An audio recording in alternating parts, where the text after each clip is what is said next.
तो बच्चा लोग, स्वागत है आप सभी का आपके अपने YouTube चैनल स्टडी सर्कल पर। तो आज हम लेकर के आए हैं आपके लिए गोलीय उत्तल पृष्ठ पर अपवर्तन का सूत्र। गोलीय उत्तल पृष्ठ पर अपवर्तन का सूत्र हम लोग किस प्रकार से निकाल सकते हैं, आज के इस वीडियो लेक्चर में हम वो जानेंगे। ठीक है, आपको बस मेरे साथ बने रहना है और मैं आपसे रिक्वेस्ट करता हूँ, this is my humble request, कि जब भी आप इसको पढ़ने बैठें तो अपने साथ में एक कॉपी और एक पेन जरूर ले लें, ताकि जो जो बातें मैं आपको बताता जाऊं उन सारी बातों को आप नोट करते जाएं। ठीक है, और मैं काफ़ी दिनों के बाद में अपना वीडियो अपलोड कर पाया, लेकिन कोई फिक्र वाली बात नहीं है, देर आए दुरुस्त आए वाली कहानी रहेगी। ठीक है, सब कुछ बिल्कुल मस्त चलेगा। चलिए देखो, इसको हम शुरू करते हैं। तो करना क्या है, इस ये हमारे पास में एक उत्तल पृष्ठ है। ये हमारे पास में एक पृष्ठ है। ठीक है, आप देख सकते हैं ये जो पृष्ठ है ये उभरा हुआ पृष्ठ है, और क्योंकि ये उभरा हुआ पृष्ठ है इसलिए हम इसको बोलेंगे उत्तल पृष्ठ। ये उत्तल पृष्ठ है और उत्तल पृष्ठ से हमारा अपवर्तन होगा। ठीक, इसको दो नामों से जानेंगे, एक तो ये अपवर्तक पृष्ठ है और क्योंकि ये उभरा हुआ है इसलिए ये उत्तल है। ठीक है, उत्तल पृष्ठ और अपवर्तक पृष्ठ। देखिए, इसके ये जो पृष्ठ है, पृष्ठ के ठीक बीचों बीच से एक रेखा गई है। पृष्ठ के ठीक बीचों बीच से एक रेखा गई है, और इस रेखा को हम लोग किसके नाम से जानते हैं? इसको हम बोलते हैं भैया क्या? मुख्य अक्ष। ये मुख्य अक्ष है, और मुख्य अक्ष पर इस पृष्ठ से कुछ दूरी पर एक वस्तु रखी है, ओ वस्तु। एक वस्तु रखी है ओ। ठीक, और इसी वस्तु का हमको इसके अपवर्तित करवा के एक प्रतिबिंब बनाना है। ठीक है, तो आपने कक्षा 10 में भी पढ़ा होगा कि किसी भी बिंब का प्रतिबिंब बनाने के लिए कम से कम दो रेखाओं की जरूरत होती है। किसी भी बिंब का प्रतिबिंब बनाने के लिए कम से कम कितनी रेखाओं की जरूरत होती है? दो रेखाओं की। ठीक है, तो पहली रेखा प्रकाशिक केंद्र। अब यहाँ पे केंद्र कहाँ पर है?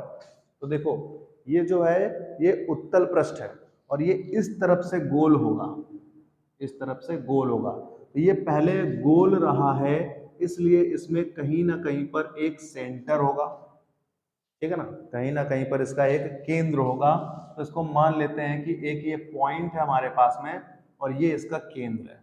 ये पॉइंट है और ये इसका केंद्र है। ठीक है, तो पहली किरण हमेशा प्रकाशिक केंद्र या सॉरी केंद्र को टारगेट करते हुए जाती है। ठीक, तो ये पहली किरण यहां से चली और इस प्रकार से चल रही है, और आप जानते हैं कि जो किरण प्रकाशिक केंद्र को टारगेट करती हुई जाती है वो अपने मार्ग से विचलित नहीं होती है। वो जिस मार्ग से जाती है सीधे उसी मार्ग से निकल जाती है। तो ये सीधे चली जाएगी और बिना विचलित हुए इस केंद्र को टच करते हुए आगे तक निकल जाएगी। तो ये रही बात हमारे पहली किरण की। ठीक है, आशा करता हूं आपको समझ में आ गया होगा। ठीक, ये वस्तु है, वस्तु से पहली किरण हमारी चली गई। ठीक है, बिल्कुल ध्यान से समझेंगे और पेशेंस बना के रखेंगे। देखिए, दूसरी किरण को हमने इस तरह से डाल दिया। दूसरी किरण को हमने इस अपवर्तक पृष्ठ पर इस तरह से डाल दिया और मान लिया कि ये जिस बिंदु पर टकरा रही है उस बिंदु का नाम है M। जिस बिंदु पर ये अपवर्तित होगी उस बिंदु का नाम क्या है? M। अब देखिए, जिस बिंदु पर ये अपवर्तित होगी उसका नाम M रख दिया हमने। अब जहां पर ये प्रकाश की किरण गिरती है वहां पर क्या बन जाता है बच्चा? अभिलंब। क्या बन जाता है? अभिलंब। इस पर अब हमें जरूरत पड़ेगी अभिलंब की। और अभिलंब कैसे बनता है? इसका अभिलंब कहां से आएगा? ठीक, अगर आप नए बच्चे हैं, अगर अभी तक आपने हमारी पुरानी वीडियोस नहीं देखी हैं तो शायद आपको ना पता हो, लेकिन अब पता चल जाएगा। कोई भी अगर सर्कल होता है, सर्कल बोले तो गोला, ठीक है, तो गोले के केंद्र से परिधि पर कोई लाइन खींच दी जाए तो वो हमेशा 90 डिग्री का एंगल बनाती है। ठीक है, दैट मीन ये एंगल है अभिलंब। ठीक, केंद्र से अगर कोई भी लाइन खींच दी जाए तो वो क्या बनाती है बच्चा? अभिलंब बनाती है, मतलब ये अभिलंब बनाएगी। यहां से यहां तक खींच दी जाए तो ये क्या बनेगा? अभिलंब बनेगा। यानी केंद्र से अगर हम परिधि तक कोई लाइन खींच दें, ठीक, मोटी मोटी बात समझना, अगर हम केंद्र से परिधि तक कोई लाइन खींच दें तो वो अभिलंब होती है, ठीक है। मतलब केंद्र हमारे पास ये है और केंद्र से हम इस परिधि पर, इस पॉइंट पर अगर रेखा कोई खींच देते हैं तो क्या ये अभिलंब बन जाएगी? हाँ सर जी, बिल्कुल बन जाएगी। समझ में आया? तो ये बन गई हमारा, ये बन के तैयार हो गया अभिलंब, ठीक। इसको अपन क्या बोलेंगे? इसको बोलेंगे आपतन बिंदु पर, आपतन बिंदु पर अभिलंब। बड़ा प्यारा सा नाम है, इसको इसके दादा ने दिया था, अभिलंब। और अभिलंब को अंग्रेजी में बोलते हैं एन, और इसलिए इसको हम एन से डिनोट करते हैं। चलिए, अच्छी बात। देखिए, ये आपका अभिलंब और ये हो गई आपतित किरण आई, ठीक। अब ये किरण कुछ इस प्रकार से जा रही थी, ये किरण कुछ इस प्रकार से जा रही थी। अगर इसके माध्यम में चेंजमेंट ना हुआ होता, ठीक, अगर इसके माध्यम में चेंजमेंट ना हुआ होता तो कुछ सीधे निकल जाती इस प्रकार से, ठीक है ना। इतनी बात आ रही समझ में? ये हम इसको एयर से कांच में लेके जा रहे हैं, वायु से कांच में। तो जो वायु होता है वो हमारा विरल माध्यम होता है, ठीक। और जो कांच है, कांच क्या है भाई साहब? ये एक सघन माध्यम है। तो प्रकाश की किरण विरल माध्यम से सघन माध्यम में प्रवेश करने जा रही है। ताली बजाओ बच्चों, ठीक। विरल माध्यम से सघन माध्यम में प्रवेश करने जा रही है। तो अगर ये माध्यम ना बदलता, इसको कोई डिस्टर्ब ना करता, तो ये सीधे इस तरह से जाते।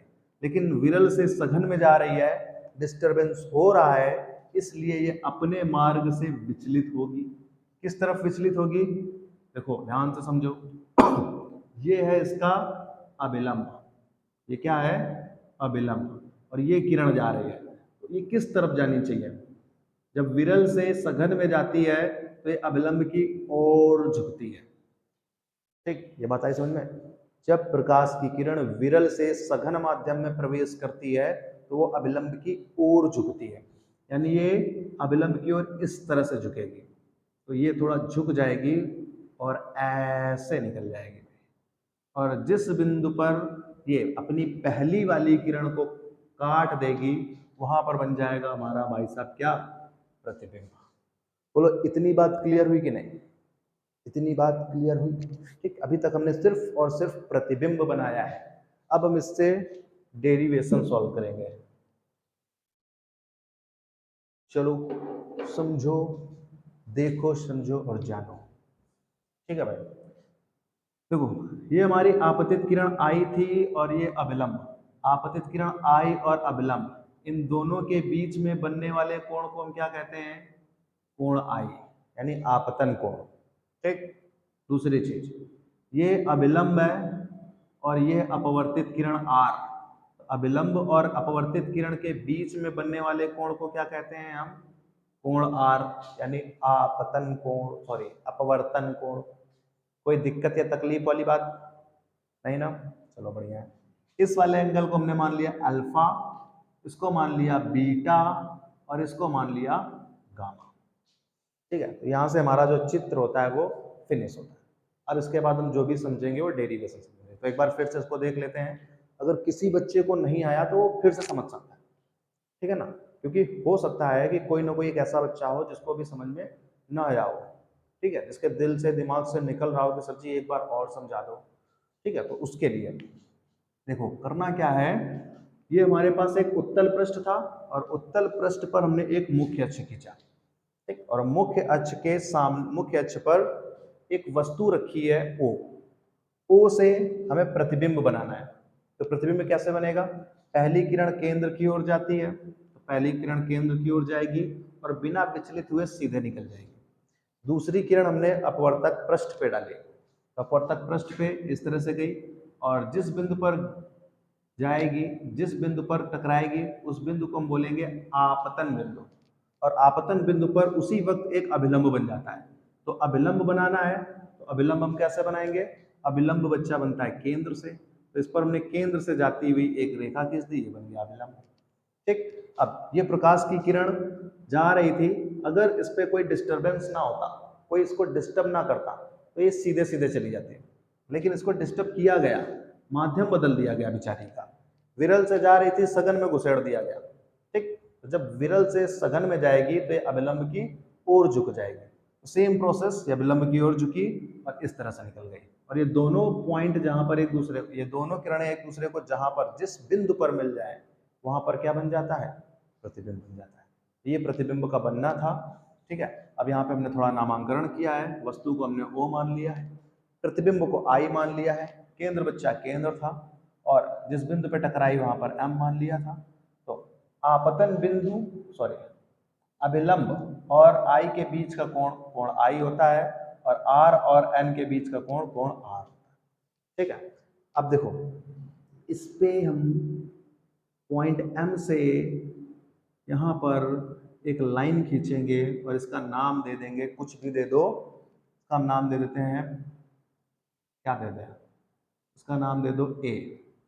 ये एक A, और ये जो A है ये बच्चा P के इतना बराबर है, जो A है वो P के इतने पास है कि हम जब चाहें इसको A लिखें, जब चाहें इसको P लिखें। ठीक है। आपने हाई स्कूल में पढ़ा भी होगा कि नगण्य मान लेते हैं। ठीक है। तो बार बार बताने की जरूरत नहीं है, A को P मान सकते हैं क्योंकि इनके दोनों के बीच की दूरी बहुत कम है। ठीक।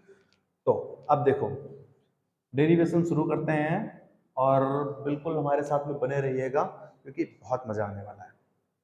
ठीक। Is it blurring? No, fine. देखो, एक त्रिभुज ले लिया अपन ने, कौन सा? OMC। OMC त्रिभुज है, OMC। ठीक है। अब हमने OMC ही क्यों लिया है? OMC इसलिए लिया है क्योंकि अविलंब है इस पर। ठीक है। ध्यान रखना, हमको अविलंब को टारगेट करना है। तो यहाँ पर अविलंब है, तो अविलंब वाले को लेना जरूरी है, तो आपतन कोण और अविलंब। ठीक भाई। तो OMC, त्रिभुज OMC से, ठीक, OMC को अगर जरा सा बाहर बनाओ, मतलब ये ऐसे बनेगा। ठीक है। एक किरण कुछ यूं करके गई, एक किरण ऐसे गई, ये। ठीक है। ये जो पॉइंट है ये O है, ये जो पॉइंट है ये C है, और इसके इस तरह से एक रेखा गई है, और ये है कोण I। ठीक। ये कोण आपका भाई अल्फा माना गया है, और ये कोण आपका बीटा माना गया। ठीक है। तो आपने एक थ्योरम पढ़ी होगी कि ये जो बाहरी कोण होता है, बाह्य कोण आंतरिक दोनों कोणों के योग के बराबर होता है। ठीक है। तो त्रिभुज OMC से हम ये सीख सकते हैं कि जो I है वो बराबर है अल्फा प्लस बीटा के। I जो है वो बराबर है अल्फा प्लस बीटा के। ठीक, सही है इतनी बात? बढ़िया है सर, मजा आ गई। तो अब आगे देखो, अब इस बार दूसरा कोण कौन सा लेंगे? अपवर्तित किरण, यानी त्रिभुज कौन सा? ये वाला त्रिभुज। ठीक, कौन सा त्रिभुज? ये वाला त्रिभुज। इसका नाम क्या होगा? CMI। CMI, तो त्रिभुज CMI है। ठीक है। ध्यान से देखना, ये वाला त्रिभुज कुछ इस प्रकार से बना है। ठीक है, ऐसे ये वाला त्रिभुज कुछ इस प्रकार से बना है। ठीक है ना। ये वाला जो पॉइंट है इसको बच्चा नाम दिया गया है M, दिस इज C, और ये है I। यहां पर कोण है R, यहां पर कोण है बीटा, और यहां पर कोण है गामा। ठीक। तो फिर वही चीज, जो बाहर का कोण होता है वो अंदर के कोणों के योग के बराबर होता है। यानी कहने का मतलब ये जो बीटा है वो R और गामा के योग के बराबर है। ठीक, आई बात समझ में? तो यहां से देखो I की वैल्यू निकल आई alpha plus beta, equation first. और यहां से R की वैल्यू क्या आ जाएगी? देखो बीटा और ये गामा इधर उठा लाएंगे तो माइनस का गामा हो जाएगा। ठीक, तो बीटा माइनस गामा, ये वैल्यू हो गई R की, और ये हो गया समीकरण 2। ठीक है। बोलो, इतनी बात फिक्स हुई? अगर इतना समझ में आ गया तो अब आगे कुछ नहीं बचा। बहुत जल्द आपका डेरिवेशन बिल्कुल धुआं धुआं हो जाएगा। बहुत ही जल्द आपका डेरिवेशन बिल्कुल धुआं धुआं हो जाएगा। देखो कैसे। देखो भाई, हम जानते हैं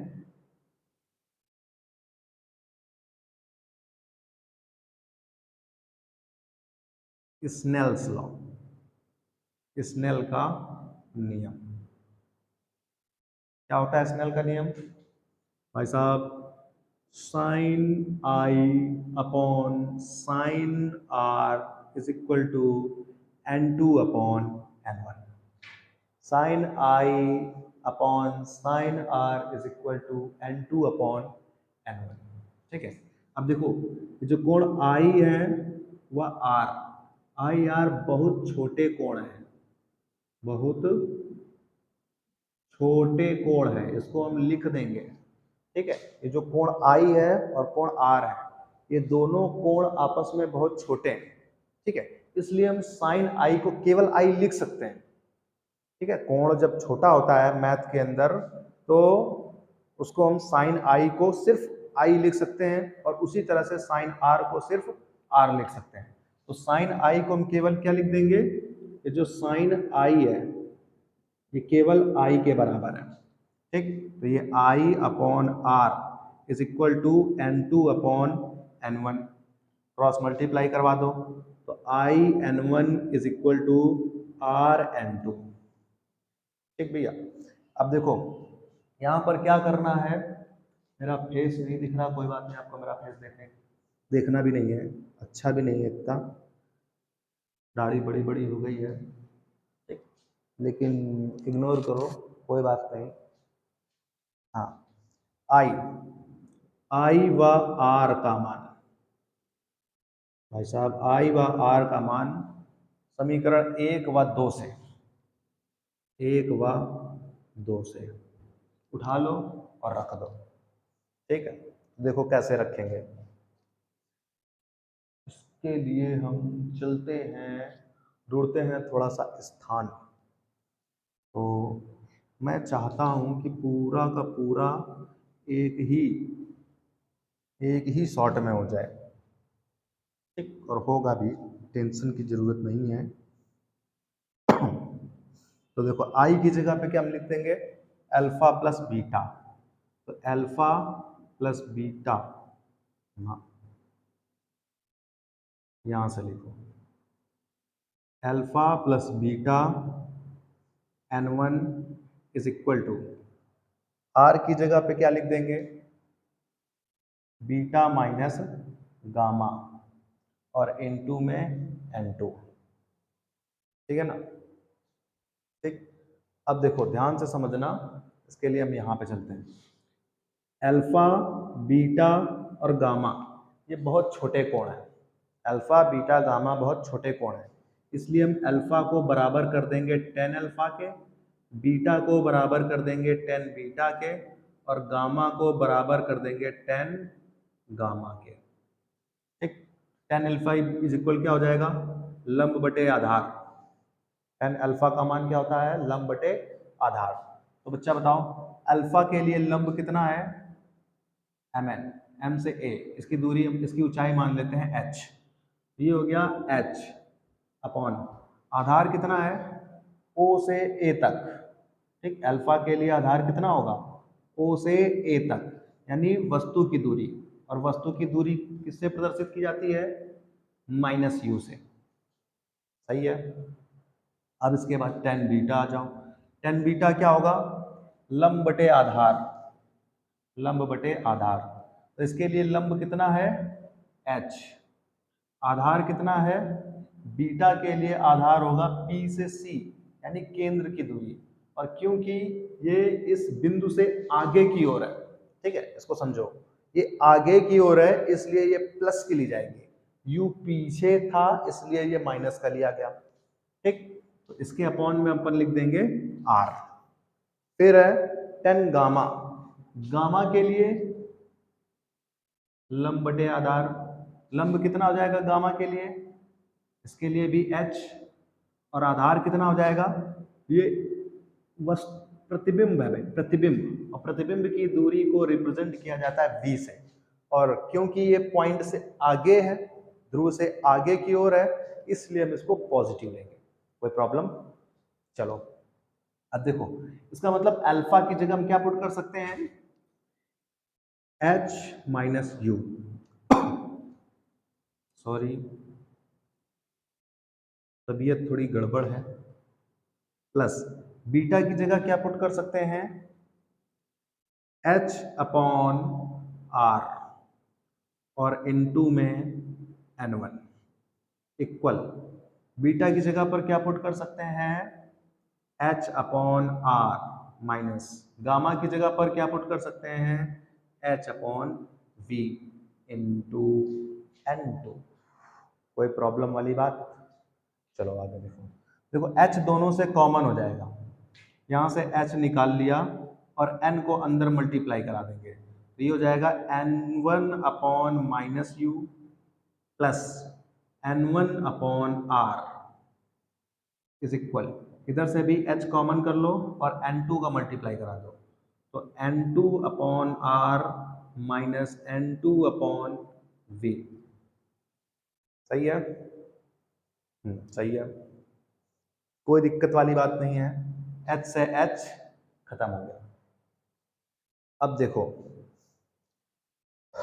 ये कितना आ गया, n1 upon minus u plus n1 upon r, ये n2 upon r minus n2 upon v। ठीक है, इसके बाद यहां पर देखो आर आर को एक साइड कर लो और यू वी को एक साइड ले आओ, तो ये n2 अपॉन वी इधर आएगा तो प्लस का हो जाएगा, n2 अपॉन वी इधर माइनस का है, इधर आएगा तो प्लस का हो जाएगा, तो n2 अपॉन वी, और यहाँ पे already minus n1 upon you लिखा हुआ है। ठीक, ये पोर्शन उधर चला जाएगा, तो इधर ऑलरेडी n2 अपॉन आर लिखा हुआ है, n2 अपॉन आर ऑलरेडी लिखा हुआ है, ये n1 अपॉन आर उधर जाएगा तो माइनस का n1 अपॉन आर हो जाएगा।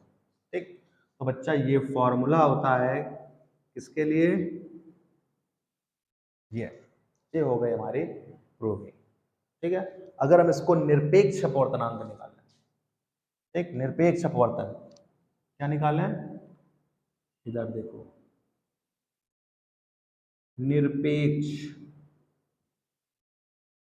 निरपेक्ष रूप में, तो निरपेक्ष रूप में n हो जाएगा इक्वल टू 1 के और n2 इक्वल हो जाएगा n के।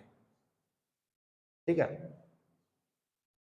ठीक है, तो क्या हो जाएगा, n2 की जगह पे हम n पुट कर देंगे अपॉन v, माइनस n1 की जगह 1 पुट कर देंगे upon u is equal to n upon r minus 1 upon r, और हम r का अगर एलसीएम ले लें तो यहाँ पे आ जाएगा r, इसको हम कैपिटल नहीं करेंगे अभी, ये माइनस होगा। ठीक, तो ये हो जाएगा निरपेक्ष अपवर्तन के लिए सूत्र।